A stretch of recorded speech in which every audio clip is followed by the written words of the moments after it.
तो हेलो बच्चों, आज हम लोग प्रश्नावली 3.5 के क्वेश्चन नंबर 4 का जो अंतिम यानी पांचवा भाग है उसको सॉल्व करेंगे। तो देखिए, आपका जो पांचवा भाग है उसमें क्या कह रहा है कि एक आयत का क्षेत्रफल 9 वर्ग इकाई कम हो जाता है। क्या कह रहा है? एक आयत है, उसका क्षेत्रफल 9 वर्ग इकाई क्या हो जाता है? कम हो जाता है यदि उसकी लंबाई 5 इकाई कम कर दी जाती है। यानी अगर हम लोग लंबाई में 5 इकाई कम कर दे और चौड़ाई में 3 इकाई बढ़ा दे तो उसका जो क्षेत्रफल होता है वो कितना कम हो जाता है? 9 वर्ग इकाई कम हो जाता है। तो सबसे पहले हम लोग को क्या करना होगा? मानना होगा। तो हम लोग लिखेंगे माना कि आयत की लंबाई बराबर, हम लोग मान लेते हैं x इकाई है, ठीक है, क्योंकि कोई यूनिट नहीं दिया हुआ है तो यहाँ पे इकाई ही मानना होगा। और जो है आयत की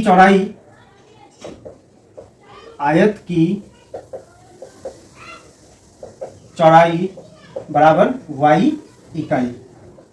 ये हम लोग क्या किए हैं? मान लिए हैं। अब देखिए क्या कह रहा है कि अगर लंबाई में, ये जो लंबाई है इसमें 5 इकाई कम कर दे, यानी प्रश्न से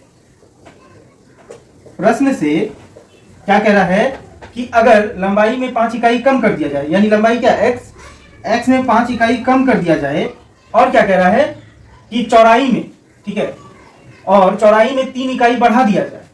तो चलिए, चौड़ाई क्या है? y है, तो y में क्या कर देते हैं हम लोग? y में 3 इकाई को बढ़ा देते हैं, ठीक है। तब क्या हो जाता है? तब कहना है कि क्षेत्रफल जो है वो 9 वर्ग इकाई कम हो जाता है। तो आयत का क्षेत्रफल क्या होता है? लंबाई गुने चौड़ाई, ठीक है। तो लंबाई गुने चौड़ाई, लंबाई x, चौड़ाई y है, यानी x और y में कितना कम हो जाता है? तो 9 वर्ग जो है कम हो जाता है, ठीक है। अब चलिए इसको हम लोग सॉल्व करते हैं। तो देखिए, ये x को y से गुना कीजिएगा तो क्या हो जाएगा? xy। फिर x को 3 से गुना कीजिएगा तो क्या हो जाएगा? प्लस से प्लस 3x हो जाएगा। अब देखिए हम लोग पहले x को y से गुना किए तो xy हो गया, फिर x को प्लस 3 से गुना किए तो प्लस 3x हो गया। इसी तरह से अब -5 को भी इस दोनों से गुना करना होगा। तो -5 को y से गुना करेंगे तो कितना होगा? -5y हो जाएगा, ठीक है। -5y हो गया। फिर -5 को इस प्लस 3 से गुना कीजिए तो क्या हो जाएगा? -5 दिया कितना हो जाएगा? 15, ठीक है। बराबर है तो बराबर x y और माइनस इधर 9। ठीक है, ध्यान से, ये x y है बराबर किधर, ये x y बराबर के उधर।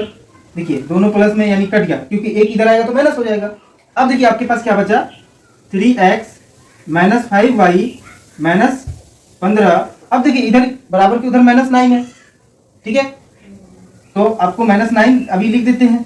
अब देखिए हम लोग क्या करेंगे, इस समीकरण को हल करेंगे तो कितना कितना है हमारे पास? 3x है, -5y है, ठीक है, बराबर -9। अब देखिए ये -15 को बराबर के उधर भेज दीजिए तो क्या हो जाएगा? +15 हो जाएगा, ठीक है।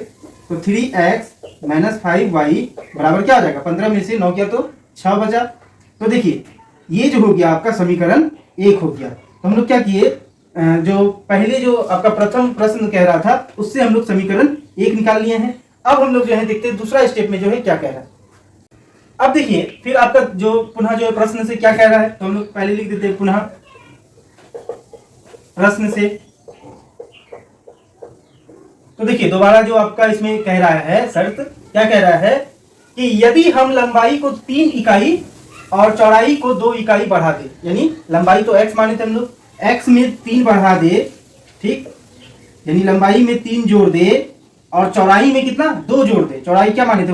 y में 2 जोड़ दे, तो वो जो आपका जो क्षेत्रफल है वो कितना हो जाता है? 67 वर्ग इकाई जो है बढ़ जाता है। यानी x y ये क्या हो गया? क्षेत्रफल, इसमें कितना बढ़ रहा है? 67 वर्ग इकाई जो है बढ़ रहा है। तो आप फिर सॉल्व करेंगे। देखिए इस x को y से गुना कीजिए तो xy, फिर इस x को 2 से गुना कीजिए तो प्लस है तो प्लस 2x हो जाएगा। फिर इस 3 को y से गुना कीजिए तो प्लस 3y, फिर इस 3 को 2 से गुना कीजिए तो प्लस है तो प्लस 2 तिया कितना हो गया? 6 बराबर इधर x y और प्लस कितना आ गया? 67। देखिए x y दोनों सेम है, बराबर की इधर और उधर है, एक इधर आ जाएगा तो माइनस हो जाता, तो सीधा कट गया। तो आपके पास बचा क्या? 2x plus 3y। देखिए ये जो नंबर वाला है उसको उधर भेज दीजिए, बराबर इधर पहले से कितना है आपका? 67 है। अब देखिए ये 6 इधर प्लस में था, इधर आएगा तो -6 हो जाएगा। तो आपका कितना बचा? 2x प्लस 3y बराबर कितना हुआ? देखिए 67 में से 6 गया तो कितना बचा? 61, ठीक है। ये आपका क्या हो गया? समीकरण 2 हो गया। अब हम लोग क्या करेंगे, समीकरण 1 और समीकरण 2 को विलोपन विधि से हल करेंगे। अब देखिए हम लोग क्या करेंगे, समीकरण 1 और समीकरण 2 को विलोपन विधि से हल करेंगे। तो देखिए विलोपन विधि से हल करना सबसे इजी है। इसमें क्या करना होता है, या तो x या तो y वाला पद को बराबर करना होता है। तो देखिए अभी तो कोई पद बराबर है नहीं, तो हम लोग क्या करेंगे, ये पहला समीकरण में x के सामने कितना 3, तो इसको समीकरण 2 से गुना कर देंगे। और समीकरण 2 के सामने जो x है इसके सामने कितना 2 है, तो इसको समीकरण 1 से गुना कर देंगे। ठीक है, अब गुना कीजिए, 2 को 3 से गुना कीजिएगा, यानी 2 का पारा 3 बार पड़ेगा, तो 6, x है तो x, माइनस है तो माइनस, 2 को 5 से गुना कीजिए तो 10, y है तो y बराबर 6 को 2 से गुना कीजिए तो कितना हो जाएगा 12। उसी तरह 3 को 2 से गुना कीजिए तो 6, x है तो x, ठीक है, प्लस है तो प्लस, 3 को 3 से गुना कीजिए तो 9, y है तो y बराबर 3 को 61 से गुना कीजिए तो देखिए 3 एकम 3 और 3 छके कितना हो गया 18। अब क्या करते हैं हम लोग, साइन को चेंज करते हैं। ये देखिए प्लस में तो माइनस, ये भी प्लस में तो माइनस, ये भी प्लस में तो माइनस, दोनों सेम, एक प्लस है एक माइनस है, कट गया। देखिए ये माइनस 10y और ये माइनस 9y, कितना हो गया माइनस 19y बराबर। अब देखिए घटाइए, बड़ा कौन है 183, 183 में से 12 को घटाइए तो देखिए 3 में से 2 गया तो कितना बचा 1। अब यहाँ 8 में से 1 गया तो कितना बचा 7। अब यहाँ 1 है तो कितना हो गया 1। अब देखिए बड़ा वाला क्या है माइनस में, इसीलिए इसके सामने किसका निशान होगा, तो माइनस का निशान होगा, यानी माइनस 171। तो देखिए ये माइनस से ये माइनस खत्म हो गया, तो y बराबर क्या होगा 171, अब बटे कितना हो गया आपका 19। तो देखिए 19 का पारा में 171 कितना बार में आता है 9 बार में, यानी y का मान कितना निकल गया आपका 9 निकल गया। आप लोग लिख सकते हैं क्या y बराबर 9। ठीक है, इसी तरह आप क्या करेंगे, y का मान समीकरण 1 में रखेंगे, तो लिखेंगे y का मान समीकरण 1 में रखने पर। तो देखिए समीकरण 1 है क्या आपका, समीकरण 1 है 3x माइनस 5y बराबर 6। तो y का मान हम लोग कितना निकाले हैं 9, तो जहां y है वहां क्या कर देंगे 9 लिख देंगे, 3x माइनस 5 गुना 9 बराबर 6। तो देखिए क्या हो जाएगा 3x। अब देखिए माइनस है तो माइनस, 9 5 कितना हो गया 45 बराबर कितना 6, तो 3x बराबर क्या हो जाएगा 6 तो 6। देखिए ये माइनस 45 है, उधर जाएगा तो क्या हो जाएगा प्लस 45 हो जाएगा। अब देखिए 3x बराबर क्या हो जाएगा, देखिए 45 और 6 कितना होता है 51, तो x बराबर क्या हो जाएगा 51 बट्टी कितना 3। तो देखिए 3 से कट रहा है, 3 एकम 3। अब यहाँ देखिए 3 एकम 3 बचा 2, 21 हो गया, 3 सत्ते 21, यानी आपका कितना x का मान कितना निकल गया 17 निकल गया, यानी आप लिख सकते हैं x बराबर 17। तो देखिए आपसे क्या सवाल में पूछा था कि आयत की विमाएं क्या कीजिए, विमाएं क्या, उसका भुजा, लंबाई और चौड़ाई। तो देखिए लंबाई किसको माने थे x को, तो हम लोग लिखेंगे आयत की